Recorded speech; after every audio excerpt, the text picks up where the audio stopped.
Hello there. Today, I'd like to take you on an audio adventure into a magnificent costume ball that was held in St. Petersburg in the winter of 1903. It was hosted by the Russian Tsar, Nicholas II, and his wife, Alexandra, and it would turn out to be the very last grand ball that the couple would ever host before the storm clouds of the Russian Revolution gathered. So, in this talk, we're going to explore this sumptuous event. We'll take a look at some of the lavish costumes that were specially made for the occasion, the gorgeous palace rooms that provided the setting. We'll meet a couple of the guests who attended, and we'll consider the many talented artists who were employed on that evening to make the ball a success. We'll also explore the event from an historical perspective and see how, with hindsight, the ball can be viewed as a metaphor, really, for what was happening in Russia at the time. However, before we begin, I just want to issue an apology, really, to my listeners. Unfortunately, I've been having a few physical issues with my right arm and shoulder, and this is limiting the amount of time I can spend on my laptop. And, of course, I use my laptop to research my talks, write the scripts or the notes, do the picture research for the slideshows, and do the sound editing. I spend quite a few hours sound editing each of these tracks, and at the moment I'm just not able to do that at the same rate that I was doing it previously to this. So I am sorry if you've been wondering where the next video is. I am still making them. However, I always used to put out one a week, and that's not proving possible at the moment. I will try and get back to that rate once my arm is properly healed. It is healing, it's recovering nicely, but it's going to take time. On a more positive note, I actually have quite a lot of work on at the moment. If you happen to be a creative freelancer yourself, you will know that opportunities for interesting, creative paid work can never be turned down. And at the moment, I have a couple of those on the go. And so any time that I am able to spend using my arm is going into those projects more than these ASMR talks at the moment. But that won't always be the case. And I am very committed to this channel, and I am very grateful for all the people who have found me since the French Whisperer made the lovely gesture of mentioning me on his community page. I'm so thankful to him for that. It was a really supportive and kind thing to do. And I also really appreciate all the lovely comments that I've had. It is hard work making these videos. I do it very much for love, and it's great that so many of you enjoy them and are enthusiastic. Thank you very much for that. Reading your comments, especially over the last few weeks while my arm's been not so good, has really lifted me and made me realise that this channel is, worth continuing with. So I really appreciate it. Anyway, let's get back to the Tsar's Ball in 1903. As usual, there'll be an accompanying slideshow of images for you to look at as I talk. And usually at this point in my videos, I say that there's no need for you to look at the pictures if you don't want to. That's still the case for this topic. However, some of the pictures that I've used in this slideshow are particularly remarkable. They're colorizations of original photographs that were taken at the ball in 1903, and they've been colorized by a very talented artist called Olga Chernyna. It was seeing Olga's work that really inspired me to make this talk on this topic. So, even if you don't want to look at the slideshow right now, I would definitely recommend that you go back and look at it later, or tomorrow perhaps, because her work is very striking, and I'll be talking a little bit more about it later on. However, for now, you can just close your eyes, relax, and let my voice guide you. So, welcome to the glittering spectacle of the 1903 Romanov Ball. The ball was held over 2 separate nights at the Winter Palace, which was the huge and extraordinarily opulent royal residence in St. Petersburg that back then was the official home of the Tsars, and which today is open to the public as the State Hermitage Museum. The first night of the ball was held on the 11th of February 1903, and if you had been a guest in attendance that evening, you would have begun the evening by gathering in the palace's Romanov Gallery, where you would have been surrounded by grand portraits of every member of the royal dynasty. You would then have slowly processed to the Nicholas Hall, a vast rectangular chamber which measures an astounding 1,103 square meters.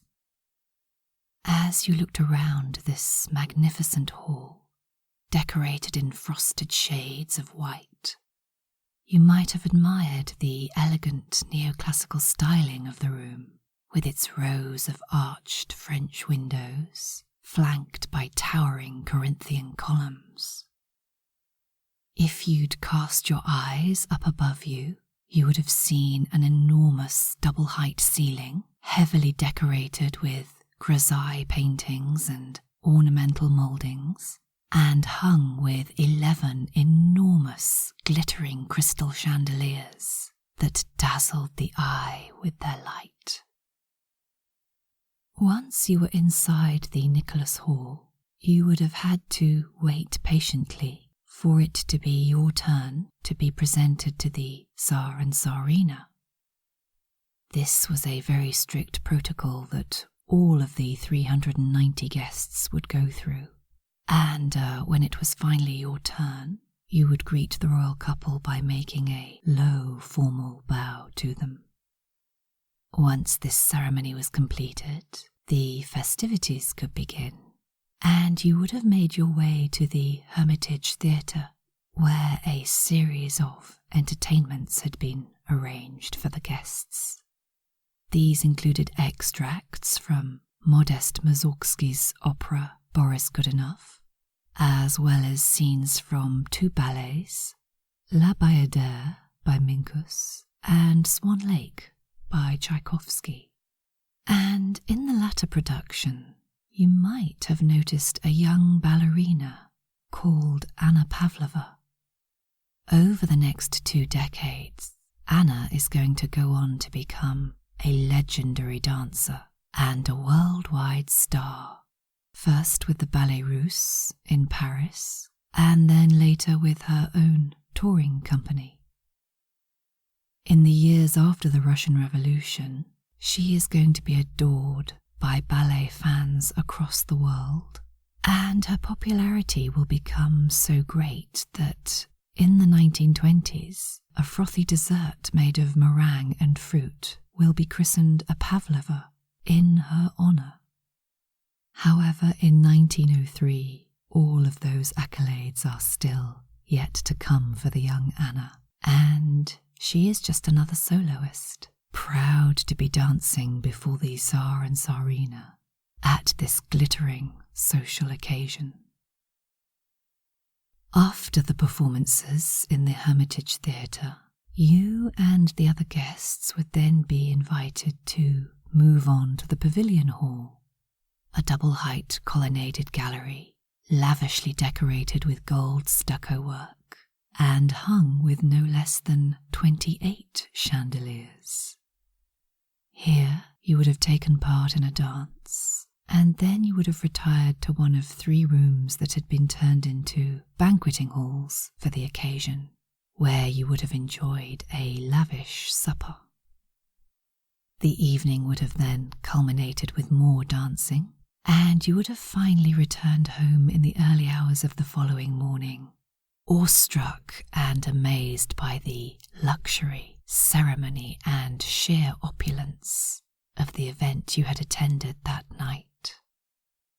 However, in spite of the magnificence of this occasion, the celebrations that were held on the 11th of February were really nothing more than a warm-up act for the main event. And that was a grand masquerade that took place 2 days later, on the 13th of February. On this occasion, there were 65 dancing officers in attendance, and these were a selection of very dashing-looking military gentlemen who had been especially selected by the Tsarina Alexandra in order to ensure that there were plenty of handsome young dance partners for the female guests. At the masquerade ball, the dancing took place not in the pavilion room, as it had done previously, but instead it was held in the concert hall, which is another vast and dazzlingly white double-height room, dripping with chandeliers and decorated with life-size marble statues of the Greek muses. Under usual circumstances, the concert hall was the room reserved for the most elite members of Russian society, but on that February evening it was open to all the guests who were dancing, and the immediate members of the royal family retired instead to another room, the Malachite room, which was yet another extraordinary luxurious chamber. You can still visit it today if you go to the Hermitage, and it features a heavily gilded ceiling and a whole series of extraordinary malachite decorations that adorn the walls, the fireplace mantelpieces, and also a circle of majestic, tall columns. Malachite, as I'm sure you know, is a semi-precious and quite rare gemstone that has a vivid green colour and a slightly mottled finish, and it makes the whole room gleam in a rather bewitching way. So this was the setting for the main masquerade ball, and the fact that it was a masquerade meant that the guests were obliged to attend in costume. The official excuse for all the dressing up was the celebration of the 290th anniversary of the founding of the Romanov ruling dynasty. However, in practice, I suspect that this theme was little more than a pretext that allowed members of the royal family and their circle to indulge in some excessively opulent and historic finery. They adorned themselves in costumes that had been inspired by the splendid imperial attire of the 17th century Tsars, and this meant that the gentlemen swapped their usual evening dress or military uniforms for luxurious velvet tunics or richly embroidered caftans and aubergines, which were long, straight, collarless shirts. They would also wear tall Bayer fur hats on their heads and rather dashing knee-high leather boots on their feet. The ladies, meanwhile, were dressed either in sarafans, which were long pinafore dresses worn over embroidered shirts, or they wore leitniks, which are full-length trapezoid-shaped dresses with wide sleeves and high necks. The women also wore beautifully elaborate kokoshniks, and they are a traditional Russian style of headdress that features either a very tall crest or a circular crescent that rises up from the top of the head and which is richly decorated with gold and silver thread, beading, embroidery, and, in the case of some of the ball guests, magnificent jewels as well. Presiding over all of these magnificent costumes was an artist called Sergei Solomko. He had grown up at the Russian royal court because his father had been a colonel in the employ of the Grand Duke Konstantin Nikolaevich, who was the younger brother of Tsar Nicholas I. Solomko had attended the Moscow School of Painting, and he'd worked extensively as an illustrator, providing drawings for stories by Pushkin and Chekhov. However, he also liked to design objects and costumes, and so when the historical theme for the ball was announced, he became the official costumier for the event, and he produced a number of highly detailed and beautifully coloured sketches of 17th century inspired designs, which the ball guests could then take to their dressmakers and have sewn up by hand into exquisite costumes. Like many other artists who had benefited from the patronage of the Tsar, Solomko would later have to leave his home during the revolutionary years, and he became an exile in Paris, where he continued to paint and stage exhibitions. However, in 1903, he was still very happy to be involved with the royal court at St. Petersburg, and as far as he was concerned, no detail was too luxurious, and no flight of fantasy was too decadent for the costumes that would adorn the enthusiastic ball guests.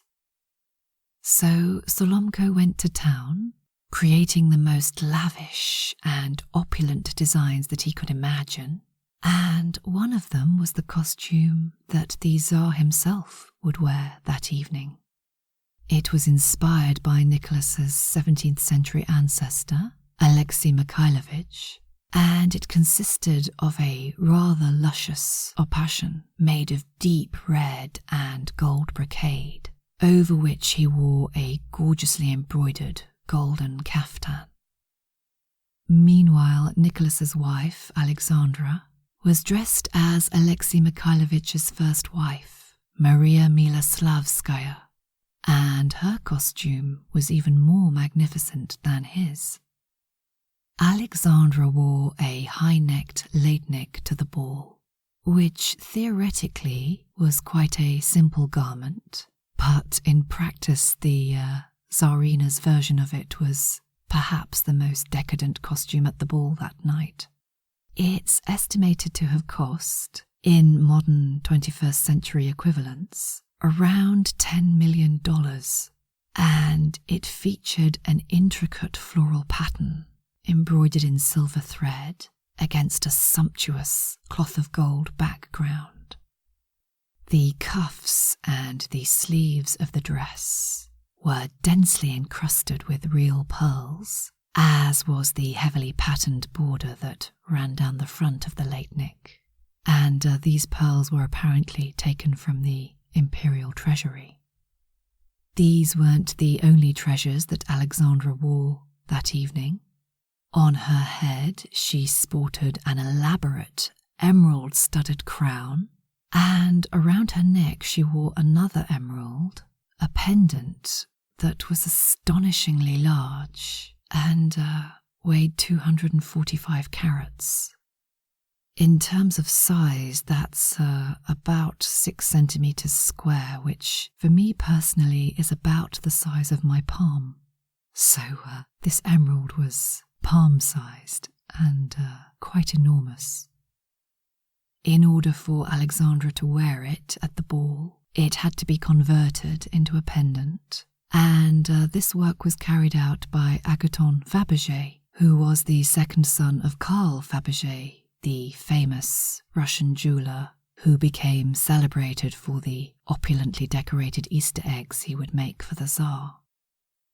Many years later, after the ball and after the Bolshevik Revolution of 1917, the Fabergé family would be forced into exile. But unfortunately for Agathon, he didn't manage to escape with his parents and his brother, and he ended up being imprisoned. Eventually he did escape, but not until 1928, and then he only managed it by fleeing on a sleigh through the forests to the north of St. Petersburg, and then finally managing to cross into Finland, where he was given exile. However, in 1903, all of this turbulence is yet to come, and Agathon is actually yet another brilliantly talented artist who is working for the Tsar at the height of his powers. As well as being part of the Fabergé family business, he was also an expert curator at the Diamond Room, which was the imperial treasury where the Russian crown jewels were kept, along with all the other treasures that the Tsars had amassed over the generations. So Agathon was put in charge of converting the enormous emerald into a pendant for Alexandra, and he did it by setting it into a gold mount and surrounding it with a border of 54 diamonds. You can see this emerald pendant in all of its glory around the Tsarina's neck in a series of photographs that were taken of her and her husband in commemoration of the 1903 ball.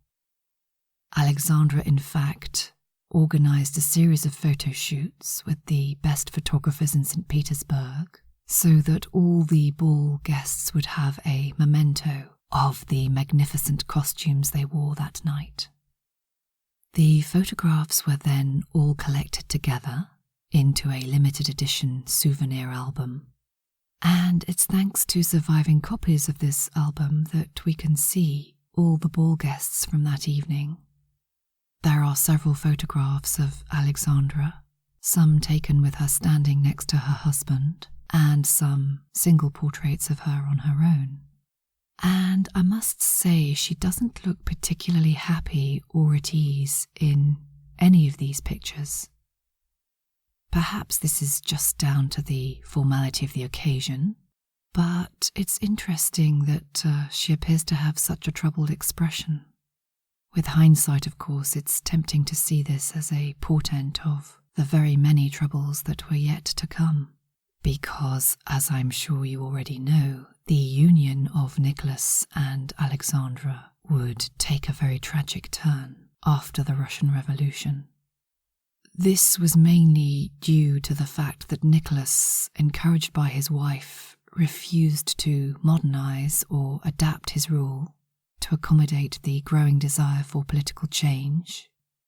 His lack of understanding of what was going on around him and his resistance to change would lead to two revolutions in Russia, the first in 1905, and then the second main revolution in 1917, which would lead to the deaths of hundreds of thousands of people, and which would also see the execution of Nicholas and Alexandra themselves, and rather sadly, also the deaths of their 5 children. If you want to learn more about the Bolshevik Revolution of 1917, then there's an ASMR podcast by the French Whisperer on this topic, which I would absolutely recommend you listen to. It's really interesting, informative, and it fills you in on all the whys and wherefores of what happened during that turbulent time. Personally, I feel that the royal family was so oblivious to what was going on around them that they couldn't have really escaped the violent end that was to befall them. But nevertheless, the marriage of Nicholas and Alexandra had actually begun in a very auspicious way, because when they became engaged to be married in 1894, They had actually been one of the very few royal couples who were genuinely in love. Pretty much every member of every royal household in Europe at this time was related to each other, and most royal marriages were affairs of convenience and alliance. But Nicholas and Alexandra were actually a love match. They were cousins, and Alexandra was actually a German princess. She'd been born in the Grand Duchy of Hesse, in a city called Darmstadt. And I find this particularly fascinating because Darmstadt is actually where I live these days. And just around the corner from where I live, there's an extraordinary little miniature Russian Orthodox chapel that was built for Nicholas to worship in whenever he came to stay with his wife's family. It's a beautiful, exquisitely decorated little church with 3 gleaming golden onion domes designed in the Russian style. And inside the chapel, there's a pair of portraits of the royal couple, which are mounted beneath a pair of lamps that are never extinguished in memory of their execution. And as well as holding regular Orthodox services there, the chapel also organises a special liturgy every year on the 17th of July to mark the anniversary of their deaths. So Nicholas and Alexandra were a genuinely happy couple, and when you look at their photographs that were taken at the 1903 ball, they seem to step out of history and become real, living, breathing people. This is partly thanks to the amazing work of Olga Chernina, who I mentioned earlier and who has done a fantastic job of colorizing some of the original images from the ball, which makes them just leap into life and which turns the people portrayed in these flat sepia images into flesh and blood human beings that are very easy to connect to. Olga is herself Russian, and she said that her creative work is a way for her to look back on her own culture and history and make sense of it. And she certainly does this in these amazing colorizations that feature beautiful and subtle historic colors. Olga has both a blog and a Facebook page, and I'll put links to both in the description beneath the video so that you can go and check out more of her mesmerizing work. One of my favorite photographs from the ball that she's brought to life is a portrait of the Princess Zinaida Yusupova, who was a phenomenally wealthy Russian heiress, and whose 1903 photograph shows her sporting a heavily embroidered dress, over which there hangs a sumptuous red and gold brocade cloak, trimmed with animal fur. She's also wearing several ropes of pearls around her neck, and a kokoshnik with a tall pointed crest, which is also covered in pearls and studded with large and brilliant jewels. The princess, in fact, had an extensive treasure trove of jewellery. She was said to own the largest collection of jewels in Russia outside the imperial family itself, and one of the treasures in her possession was the La Pellegrina pearl, which had once belonged to Philip IV of Spain and then had later passed through marriage into the ownership of Louis XIV of France. One particularly intriguing aspect of Princess Zinaida's 1903 ball photograph is that if you look closely at her costume, you'll see a row of large tear-shaped pearls hanging across the front of her dress. And the pearl hanging in the very centre of this row is absolutely enormous. It's the size of a small bird's egg, and I think it's probably La Pellegrina. After the 1917 revolution, the princess and her family fled to Europe, and the Bolsheviks seized most of her jewel collection. However, the family managed to hang on to La Pellegrina. It was smuggled out of Russia by the princess's son, Felix, who's actually best remembered today as being one of the co-conspirators who assassinated Rasputin, and who brought the pearl to Europe, where it was later bought by a private collector in Geneva. Another interesting photograph from the 1903 ball shows the Grand Duchess Ksenia Alexandrovna, who was the eldest sister of Nicholas II. Unlike her brother, Ksenia and her husband did manage to escape from the Bolsheviks. They fled with her sister Olga and her mother, the Dowager Empress Maria, to England, where they were taken in by Ksenia's aunt Alexandra, who rather conveniently happened to be married to George V and was therefore the Queen of Great Britain at the time. Unlike the photographs of her sister-in-law Alexandra, there are no troubled expressions visible on the face of the Duchess in her official ball portraits. She looks remarkably calm and serene, in fact, and she's dressed in yet another luxurious brocade costume, embroidered with silver and gold thread, and topped with a crescent-shaped kokoshnik adorned with pearls, rubies and emeralds. Ksenia's husband, the Grand Duke Alexander Mikhailovich, was also sumptuously dressed for the ball that evening, and although there's no colorized photograph available of his costume, we do have his own account of what he was wearing that night, as he described his masquerade outfit in his memoirs, which he wrote much later in 1931, while he was in exile in Paris.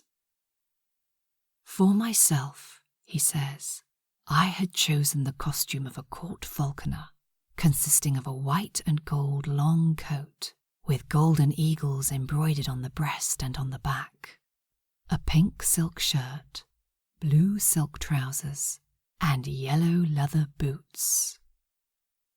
This costume sounds like a fabulous Technicolor ensemble, and even in his black and white photograph, the Duke looks suitably dashing in his embroidered eagles and his jaunty hat. He goes on in his memoirs to gossip about some of the other guests who attended the ball that night. All the other guests followed their fancy, always remaining within the limits of the 17th century. Nicky and Alex appeared dressed as the first Tsar and the first Tsarina of the House of the Romanovs. Alex looked stunning, but Nicky was obviously not sufficiently tall to do justice to his magnificent garb. The chief honours of the night were disputed between Ella and Princess Zinaida. My heart ached a bit at the sight of these two mad devotions of my early youth. I danced every dance with the princess, until it came to the famous Ruskaya. She did it better than any ballerina, but I limited my participation to hand-clapping and silent admiration. As well as making these rather charming reminiscences about the ball, the former Duke was also clear-sighted enough to see that there had been quite a lot of folly in such extravagance.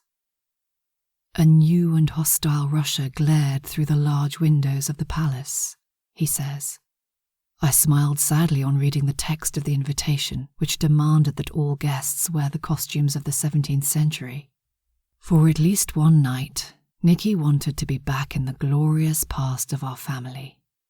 The ball was pronounced a huge success, but this magnificent pageant of the 17th century must have made a strange impression on the foreign ambassadors. While we danced, the workers were striking, and the clouds in the Far East were hanging dangerously low. For me, this passage sums up the incongruity of the 1903 Romanov ball. The striking and even disturbing contrast between the sheer indulgence and extravagance of that glamorous evening And the hardship that was being suffered by the ordinary Russian people is quite staggering, I think. And it makes the 1903 ball a rather fascinating metaphor for what was happening in Russia at the time. Nicholas and Alexandra's obliviousness to the everyday lives of their subjects, their inability to empathize really with the poor or to acknowledge the need for change in the Russian Empire, would ultimately lead to their undoing. And the ball seems to encapsulate that obliviousness. It sums up everything that was sad and strange and tragic about the rule of the final Romanovs, as well as everything that was sumptuous and decorative and splendid. The creative spirit within me marvels at the artistry that was on display that evening. The wonderful costumes, the gorgeous rooms, the enchanting theatricality of the event is quite bewitching. However, at the same time, I can't help but shake my head in wonder, really, at the blindness of those overwhelmingly privileged aristocrats who donned their jewels and paraded in their brocades at a time when Russia was already beginning to burn. In the year after the ball, Alexandra would give birth to the royal couple's only son, Alexei, who, as Tsarevich, was the heir to the Russian Empire, but whose ill health and fragile condition, because he suffered from haemophilia, absolutely terrified his parents right from the time of his birth. 7 months after he was born, Bloody Sunday would erupt and see the deaths of hundreds of workers who had been marching peacefully, and at the same time, Russia would suffer a humiliating defeat in Nicholas's ill-judged war with Japan that would inflict further suffering. The 1905 revolution would follow. Unrest would spread throughout Nicholas's empire, and the stage would then be set for the violence and chaos that would follow the main revolution of 1917. Never again would the Romanovs stage a grand ball. Never again would Nicholas and Alexandra have their photograph taken together, and so the photographs and accounts from that evening give us a unique snapshot into a heady and decadent world that was just about to come crashing to an end. Some of the people who participated in that evening would survive the transition, and some would not. But perhaps the most positive legacy we can take from the 1903 ball is the work of the many talented and resourceful artists who helped to make that evening a success. From the exquisite dancing of Anna Pavlova and the brilliant goldsmithing of Agathon Fabergé, through to the magnificent costume designs of Sergei Solomko, and the many unknown yet amazingly talented seamstresses who turned his drawings into sumptuous reality. These are the people whose talent and creativity shines through from that evening, and some of their work can still be seen today in the Hermitage Museum, where we can go and find beauty and inspiration in the more positive side of the Romanov legacy, and where perhaps we can find a way to appreciate and take delight in the last great ball of Nicholas and Alexandra. That brings me to the end of this talk on the 1903 Romanov ball, and I do hope you've enjoyed listening to it. I just want to thank Olga Chernina for allowing me to use her beautiful colorizations in my slideshow, and I also want to thank my friend Az, who has helped me to get my reluctant English tongue around some of the amazing Russian names. If you happen to be Russian and you're listening to this talk, I do apologize profusely if I've got the pronunciations wrong and mangled your beautiful language, but I hope you've enjoyed it nonetheless, and I hope too that you can join me again soon for another ASMR adventure. Until then, thank you for your company. Goodbye.